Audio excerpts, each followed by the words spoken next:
ఈరోజు ర్యాలీ జరిగిందండి. కార్యక్రమంలోకి అంబేద్కర్ గారి కోసం చెప్పకముందు ఆ ర్యాలీ గురించి ఒక్క మాట చెప్పాలి మీకు. ఆ ర్యాలీలో చాలామంది యువత బైకులు రేస్ చేస్తూ ముగ్గురెక్కి పైకి కిందకి ఊగుతూ వెళ్తున్న వాహనాల దగ్గరికి, అంటే ఒక రకమైన స్పీడు. అది ఈ ర్యాలీ జరిగిన అంత ప్రాంతంలో కూడా మిగిలిన ప్రజలకి ఎంతో కొంత ఇబ్బంది కలిగిస్తుంది. దాంతోపాటు కులం పేరుతో చెప్తున్నాను నేను ఏమనుకోద్దు, కానీ మాలలంటే ఏదైనా గొడవ అయితే వెంటనే నీలం జెండా పట్టుకుని రోడ్డు మీదకి వస్తారు. ఒరే బాబు నువ్వు పలానా చోట కూర్చోరా అంటే అక్కడెందుకు కూర్చోవాలని అడుగుతారు. లేదు నువ్వు పలానా పనే చేయాలి అంటే ఆ పని ఎందుకు చేయాలని చెప్పి ఎదురు ప్రశ్నిస్తారని. మాలలంటే సమాజానికి ఎంతో కొంత దూరం అనే భావం ఉందండి, ఇది మనం ఒప్పుకోవాల్సిందే.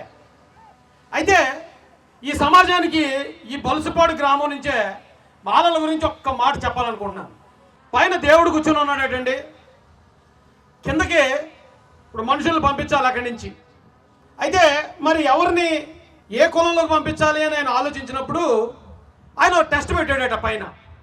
ఆ టెస్ట్ పెట్టి అక్కడ ఒక పెద్ద కత్తి పెట్టాడు. ఫస్ట్ ఒక ఆయన్ని పిలిచాడు, బాబు అక్కడ కత్తి ఉంది, ఆ కత్తితో నీకేం వచ్చో చెయ్యి అన్నాడట. వెంటనే ఆయన కత్తి తీసుకుని ఆ చుట్టుపక్కల ఉన్న ఆ తుప్పలో లేకపోతే ఆ చిన్న చిన్న కంపలన్నీ మొత్తం చెలిపేసి ఓ 10 ఎకరాల పొలాన్ని సేద్యానికి అనుగుణంగా తయారు చేసి ఒక 100 మందికి ఆకలి తీర్చే విధంగా చేసాడట. వెంటనే దేవుడు శభాష్ నువ్వు చాలా బాగా చేసావు, అయితే నువ్వు వెంటనే భారతదేశంలో ఒక కమ్మవారింట్లోనో కాపువారింట్లోనో రెడ్డివారింట్లోనో పుట్టు అని చెప్పి ఆయన పంపించాడట భూలోకానికి. తర్వాత మరొక ఆయన వచ్చాడట, బాబు నువ్వు భూలోకాన్ని పంపించాలనుకుంటున్నా అక్కడ కత్తి ఉంది ఏం చేస్తావు చేయనట. ఆ కత్తి తీసుకుని ఆయన అక్కడ ఒక పెద్ద చెట్టు ఉంటే ఆ చెట్టుని నరికి ఆ చెట్టుతో ఆ బెరడంతా తీసి చక్కని అందమైన ఒక బొమ్మగా తయారు చేసాడట. అప్పుడు దేవుడు ఆయన్ని మెచ్చుకునే శభాష్ చాలా బాగా చేసామ్మా, నువ్వు భారతదేశంలో ఒక బీసీ సోదరుల ఇంట్లో పుట్టని చెప్పి పంపించాడట. ఇక మూడో ఆయన వచ్చాడట, బాబా అక్కడ కత్తి ఉంది నువ్వు ఏం చేస్తావు చేయి నీకు వచ్చింది అన్నాడట. ఇక మనోడు ఆ కత్తి తీసుకుని మెరుపు వేగంతో సెలరేగిపోయి సాధగా తిప్పేస్తాడట కత్తిని. ఏం చేస్తున్నారంటే ఇది ఒక యుద్ధ కళ దేవుడా, నాకు ఇద్దప్ప మరొకటి రాదన్నాడు. అయితే నువ్వు పని చేయరా బాబు, నువ్వు భారతదేశంలో మాలవారి ఇంట్లో పుట్టరు ఇల్లు అన్నాడట. ఆ వచ్చినోడు ఇప్పుడు ఇది ఈ వేళ ఉన్న ఈ స్పీడు, లేకపోతే ఈ వేళ ఉన్న ఎదురు సమాధానం, ఈ పొగరు మాకు బై బర్త్ అంటే ఇది మ్యానుఫ్యాక్చరింగ్ డిబేట్ సార్. ఈ సమాజంలో ఉన్న వాళ్ళు అందరూ అర్థం చేసుకోండి, ఇది మాకు యుద్ధం తప్ప మరొకటి రాదు. మీ తరపున యుద్ధం చేయమంటారా, చేస్తాం, లేదా మీ మీద యుద్ధం చేస్తాం, ఎందుకంటే మాకు వచ్చింది అది ఒకటే. కాబట్టి ఈ మాల జాతిలో ఉన్న ప్రతి ఒక్కరిని ఒకసారి అర్థం చేసుకుని ట్రై చేయండి. అవకాశం ఇస్తే మీకోసం ప్రాణం ఇవ్వడానికన్నా నిలబడతాం, మోసం చేయం. కాకపోతే మరి అంత యుద్ధం వచ్చిన వాళ్ళు, లేకపోతే ఇలా వెళ్ళే ఆ పైనుంచి మ్యానుఫ్యాక్చరింగ్ డిఫెక్ట్తో వచ్చిన వాళ్ళు కొంచెం సహనం తక్కువ ఉండొచ్చేమో, కొంచెం వినయం తక్కువ ఉండొచ్చేమో.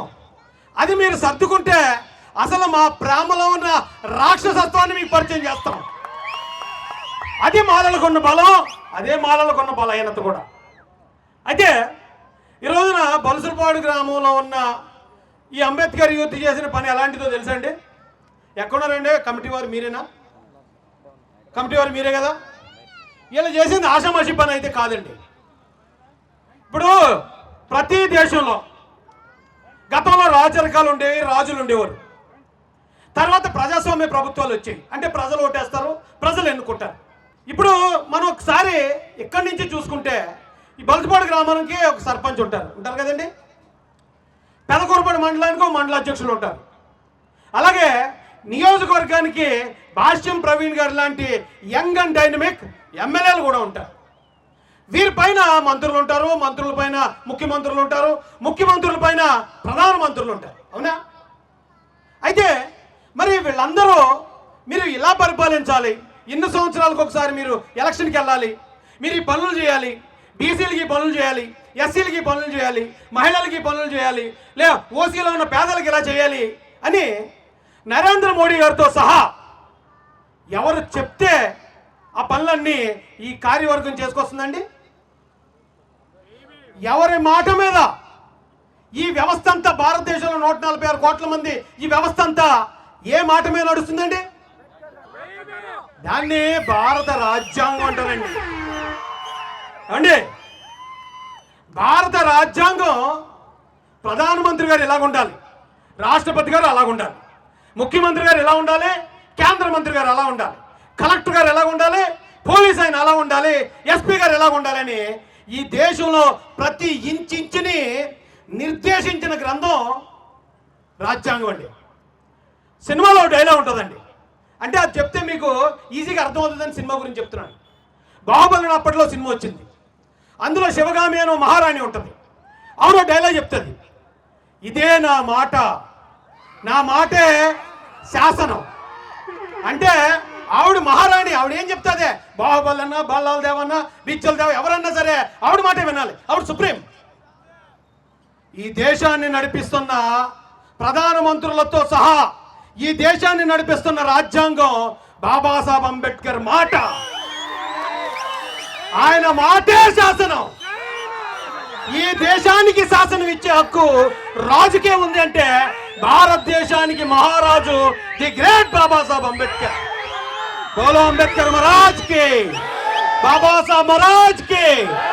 అలాంటి మహారాజు గారు ఇప్పుడు దాకా దేశంలో నిలబడి నిర్దేశించారండి, నిలబడి నిర్దేశించారు. ఇప్పటి వరకు రాజుగారు అంటే నిలబడతారా, కూర్చుంటారా? రాజుగారు అంటే సింహాసనం మీద ఉంటారా, నిలబడతారా? అలాంటి రాజుకి సింహాసనం వేసిన ఈ బలుసుపాడు అంబేద్కర్ యూత్ కి కొట్టని చెప్పట్లో బోలో అంబేద్కర్ మహారాజ్ కి, బాబాసాహెబ్ మహారాజ్ కి. చరిత్ర తెలుసుకోలేనాడు చరిత్ర తిరగరాయలేడు. ఈరోజు మాలల పౌరుషం అంటే కమ్మర్ని ఎదిరించేద్దాం, కాపులను ఎదిరిస్తే పౌరుషం, రెడ్లను ఎదిరిస్తే పౌరుషం, లేకపోతే బీసీలను ఎదిరిస్తే పౌరుషం అనుకున్నారండి. కానీ వాళ్ళు ఎదిరిస్తే పౌరుషం కాదండి, పక్కోడి మీద ఆధారపడకుండా మన కాళ్ళ మీద మనం నిలబడి బ్రతకటం పౌరుషం అండి. ఇది ది గ్రేట్ బాబాసాహెబ్ అంబేద్కర్ చూపించారు మనకి. ఈవేళ భాష్యం ప్రవీణ్ గారు ఉన్నారు, ఈ స్థాయికి వచ్చారు. ఆయన ఎంతో మందికి ఆయన ఉపాధి కల్పిస్తున్నాడు. ఆయన అధికారం అనేది చాలా మందికి అలంకారం అండి, కానీ ఎమ్మెల్యే పీఠానికి ఆయనకే ఆ అధికారం అనేది అలంకారంగా చేసుకున్నాడండి. ఆయన ఎంతో మందికి మేలు చేశాడు. ఈ రోజున ఆయన ఈ స్థాయిలో ఉన్నాడంటే ఖచ్చితంగా ఆయనకి వచ్చింది కాదండి. అలాంటి ఆయన ఎలాంటి స్టేజ్కి వచ్చాడంటే ఆయన కానీ కొమ్మాలపాటి శ్రీధర్ గారు కానీ వాళ్ళ పూర్వీకులు ఉంటారు, వాళ్ళ తండ్రి గారు ఉంటారు, వాళ్ళ తాతగారు ఉంటారు. రైట్, మనం ఈరోజు బయటికి వెళ్ళి పొరపాటు చేసామంటే తండ్రి గారి పరువు పోతే, మనం ఈరోజు బయటికి వెళ్ళి ఏదైనా పొరపాటు చేసామంటే తాతగారి పరువు పోతే, వంచ పరువుని మనం దెబ్బ కొట్టకూడదని నిజాయితీగా పరువు కోసం నిజాయితీగా బ్రతికి కష్టంతో ఈ స్థాయికి వస్తారండి పెద్దలు. అది దళితుల్లో ఉన్న ప్రతి ఒక్కరు కూడా తప్పు చేసేటప్పుడు అంబేద్కర్ గారి పరువు పోద్దని ఆలోచించిన రోజున ఈ దేశంలో దళితులకి ప్రత్యేకమైన గౌరవం దక్కి తీరుద్దండి. ఆ పరువు అనేది మాత్రం ఖచ్చితంగా అవలంబించాలి. మళ్ళీ ఎవడు చూస్తాడులే, మార్కులు ఎన్ని వస్తే ఏంట్లే, చదివితే ఏంటి, చదవకపోతే ఏంట్లే. అది అభివృద్ధి చెందిన కులాల్లో అలా ఉండదండి. అరే నేను బాగా చదవకపోతే నా తండ్రి పరువు పోద్ది, నాకు మార్కులు తక్కువ, ఫలానావాడు కానీ నాకు మార్కులు తక్కువ వస్తే మా తాతగారు పరువు పోద్ది అనే ఆ పరువుని ఇక్కడ ఉన్న మహిళలందరూ మన పిల్లలకు కనుక మీరు నేర్పించగలిగితే ఇంటికి వచ్చిన తర్వాత కూర్చోండి, చదవండి, బాగుపడండి అని చెప్పాల్సిన అవసరం ఉండదండి. పరువు నిలబెట్టరా అనేది ఒక్క మాట చాలు, ఆడు మరో అంబేద్కర్ అయిపోతాడు. ఏమండి, ఇప్పుడు మీకు ఇందాక చెప్పాను, వాళ్ళంటే మీ తరపున పోరాడమంటారా, మీతోనే పోరాడమంటారా? అది జనరల్గా అందరికీ ట్యాగ్ లైన్ ఉంటుందండి. మాల ట్యాగ్ లైన్ ఏంటి? సార్ మీ తరపున పోరాడతాం, అవకాశం ఇస్తారా, ఇవ్వరా, ఇవ్వకపోతే మీతోనే పోరాడతాం. అది మనకు పైనుంచి వచ్చేసింది. ఎలా వచ్చింది, ఎందుకు వచ్చిందో చిన్న కథ చెప్తానండి. గతంలో మహర్స్ అనే ఒక సైన్యం ఉంది. వాళ్ళు పేష్వా అనే ఒక దేశంలో ఉన్నారు. ఆ దేశానికి పక్క దేశం శత్రువుల నుంచి యుద్ధానికి వచ్చారు. యుద్ధానికి వస్తే ఈ మహర్ సైన్యంలో బల్సుపేట యూత్ ఉన్నారు కదా, ఇలాంటి వాళ్ళు, రే మనకి యుద్ధం వచ్చు కదా, కత్తి తిప్పడం వచ్చు, యుద్ధం జరిగేలాగా ఉంది, సరే రాజుగారి దగ్గరికి వెళ్దామని పేష్వా రాజుగారి దగ్గరికి వెళ్ళారు. అయ్యా రాజుగారు, మీకు కత్తిసాము వచ్చు, మాకు యుద్ధ రీతులన్నీ తెలుసు, మేము మారలం అంటే మాలలో మాకు అవకాశం ఇవ్వండి, ఆ వచ్చే సైనికుల్ని, శత్రు సైన్యాన్ని మన రాజ్యం కూడా దాటినమన్నారు. అంటే ఆ పేష్వా రాజు గారికి కొంచెం క్యాస్ట్ ఫీలింగ్ ఉంది. ఇక్కడున్న నాయకుల్లో అన్ని క్యాస్ట్లని గౌరవించేవాడు కాదు ఆయన. ఆయన ఏమన్నాడు, రే బాబు మీరు మారాలి కదరా, మీకు అసలు కత్తి పట్టే హక్కే లేదు, అసలు మీరు యుద్ధం చేయడానికే పనికిరారు, మీరు అంటాను వాళ్ళు పండురా బయటికి అని చెప్పి అవమానించి గెంటేశాడు. గెంటేస్తే ఈ వచ్చిన వాళ్ళు మరి ఏం చేయాలి? కత్తి తిప్పడం వచ్చినప్పుడు యుద్ధం జరుగుతున్నప్పుడు యుద్ధానికి వెళ్ళబోతాడు, చేతులు దొరదొచ్చేస్తాయి. నువ్వు నన్ను అవమానించావు కదా, తక్కువ చేత అన్నావు కదా, సరే నీ సంగతి చెప్తానుండని ఈసారి ఆ వస్తున్నాడు కదా ఆడి దగ్గరికి వెళ్ళాడు. ఒరే మమ్మల్ని అవమానించాడు పలానా రాజు, నువ్వు ఓకే అంటే నీ తరపున మేము ఫైట్ చేస్తామన్నారు. ఆడికి ఏమైంది, సరే ఫైట్ చేయండి అన్నాడు. 500 మళ్ళీ మహర్లు వెళ్ళి 28,500 మంది పేష్వాల తలలో ఎగరగొట్టిన చరిత్ర భారతదేశంలో ఉంది. ఇప్పటికి కూడా ఈ దేశంలో ఉన్న ఆర్మీలో, మనందరం చేతులెత్తి ముఖ్య ఆర్మీలో మహర్ రెజిమెంట్ ఉంది. మహర్ రెజిమెంట్ అంటే నథింగ్ బట్ మాల రెజిమెంట్. ఈ దేశాన్ని కాపాడుతున్న చోట మనం ఉన్నాం. ఇప్పుడు మీకు ఏం చెప్పాను ఇందాక, పేష్వారాజు గారి దగ్గరికి వెళ్ళి ఏమంటే మీ తరపున పోరాడుతూ అవకాశం ఇవ్వండి అంటే ఇచ్చుంటే ఆ వచ్చే శత్రువులందరినీ చంపుతాం కదా. నువ్వు ఇవ్వకపోతే ఏం చేసాం, అవతలకి వెళ్ళి ఇన్ని లేపేస్తాం. ఎందుకు లేపేస్తాం అంటే మాకు వచ్చింది అది ఒకటే. అది మాల జాతి ఎప్పటి నుంచో వస్తున్న చరిత్ర అండి ఇది. అంబేద్కర్ గారు కూడా, ఒరే బాబు ఒకప్పుడు కత్తి యుద్ధాలు జరిగేటప్పుడు మీరు కత్తులు తిప్పారు, ఇప్పుడు కత్తి యుద్ధాల కాలం కాదురా బాబు, ఇప్పుడు చదువుకోవాలి, ఇది ప్రజాస్వామ్యం, అందరినీ దగ్గర చేసుకోవాలి, అన్ని కులాలతో మంచిగా ఉండాలి, అందరినీ కలుపుకెళ్ళండి అని చెప్తే, లేదు ఇప్పటికీ కత్తి యుద్ధాలు చేస్తామంటారు మన వాళ్ళు. మేము ఇప్పటికీ కత్తి యుద్ధాలు చేస్తాం, ఇప్పటికీ గొడవలకి వెళ్తాం, ఆ కులం మీద గొడవకి వెళ్తాం, ఈ కులం మీద గొడవకి వెళ్తాం, ఇంకా అక్కడే ఉండిపోయాం మనం. అక్కడే ఉండిపోవడం వల్ల ఏమైంది, ఈ రోజు ఆంధ్రప్రదేశ్లోనే, కేవలం ఆంధ్రప్రదేశ్లో 55 లక్షల మంది మాలలో బలంగానే ఉన్నారు. అదే మాలలో ఏ పార్టీ గుర్తింపు లేకుండా, ఏ విధమైన రాజకీయ ప్రాధాన్యత లేకుండా బలహీనంగా కూడా ఉన్నారు. ఇది ఎందుకు జరుగుతుందో మనం ఒకసారి ఆలోచించాలండి. ఈరోజు ఎవరో చెప్తున్నారు, ఏమండి పలానా మాలలో లేకపోతే పలానా దళితులు వాళ్ళకి మతం మారిపోతున్నారు, వాళ్ళు కులం మార్చేయండి, వాళ్ళకి రిజర్వేషన్ తీసేయండి అంటున్నారు. మీరు అందరూ గుర్తుపెట్టుకోండి, ఈ దేశానికి బాబాసాహెబ్ అంబేద్కర్ రాజ్యాంగం రాసే అవకాశం వచ్చినప్పుడు దళితులకు ఒకరికి రిజర్వేషన్ ఇవ్వలే, గిరిజనులకు ఇచ్చారు. బీసీలకు ఇవ్వడానికి ఆర్టికల్ 341 అనేది ఆల్రెడీ పెట్టుంచారు ప్రొవిజనల్. ఈ రోజున అగ్రవర్ణంలో ఉన్న పేదలకు కూడా వాళ్ళు రిజర్వేషన్ ఇచ్చుకునే అవకాశం రాజ్యాంగంలో కలిపి, అంటే అన్ని కులాలైన సమానంగా చూశాడు. అదే అంబేద్కర్ గారు ఎస్సీ రిజర్వేషన్ దేనికి ఇచ్చారో ఒక్కసారి బలుసుపోండి అని చెప్తున్నారు, జాగ్రత్తగా ఆలోచించండి. చాలా మంది అంటారు ఆ కులానికి ఇచ్చిన రిజర్వేషన్ కదా, మీరు మతం మారిపోయాక ఆ మతంలో కులాలు లేవు కదా, ఆ కులాలు లేనప్పుడు ఆ రిజర్వేషన్ ఎలాగనే చాలా తెలివిగా అడిగేస్తున్నారు కొంతమంది మేధావులు. అవి బాబాలు తెలుగు చూస్తుంటే పిచ్చి వచ్చేస్తుంది నాకు. మీ అందరికీ చెప్తున్నానండి, అది కులానికి ఇచ్చింది కాదు రిజర్వేషను, కులం వల్ల వచ్చిన అణిచివేతకి అంటరానితనానికి మాత్రం ఇచ్చాడు ఆయన. ఏ కులాన్ని అయితే అంటరాని వాళ్ళుగా చూస్తారో, ఏ కులం మీద అయితే వివక్ష ఉందో వాళ్ళకి ఎస్సీలుగా గుర్తించి రిజర్వేషన్ ఇమ్మని చెప్పాడు. ఈ దేశంలో ఇప్పటికీ దళితులుగా ఉన్నవాళ్ళు, వాళ్ళ క్రిస్టియన్గా ఉన్నా, బుద్ధిస్ట్గా ఉన్నా, మరొక హిందువుగా ఉన్నా, ఎక్కడ ఉన్నా సరే ఈ రోజుకి అద్దెకిల్లు దొరకట్లేదు. నువ్వు దళితుడు అని చెప్తే నీకు అద్దెకిల్లు దొరకనంత కాలం నీ మీద వివక్ష ఉంది. వివక్ష ఉన్నంత కాలం అంబేద్కర్ ఇచ్చిన రాజ్యాంగంలో ఆ రిజర్వేషన్ ఫలాలు మాకు దక్కి తీరాలి.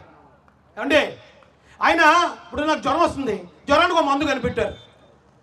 ఈ జ్వరం తగ్గిపోయిన తర్వాత ఆ మందు వాడటం వదిలేయాలి, కానీ ఆ మందు తీసుకెళ్లి కులికాల పడిద్దని రద్దు చేస్తే జ్వరం ఆగిపోద్దా?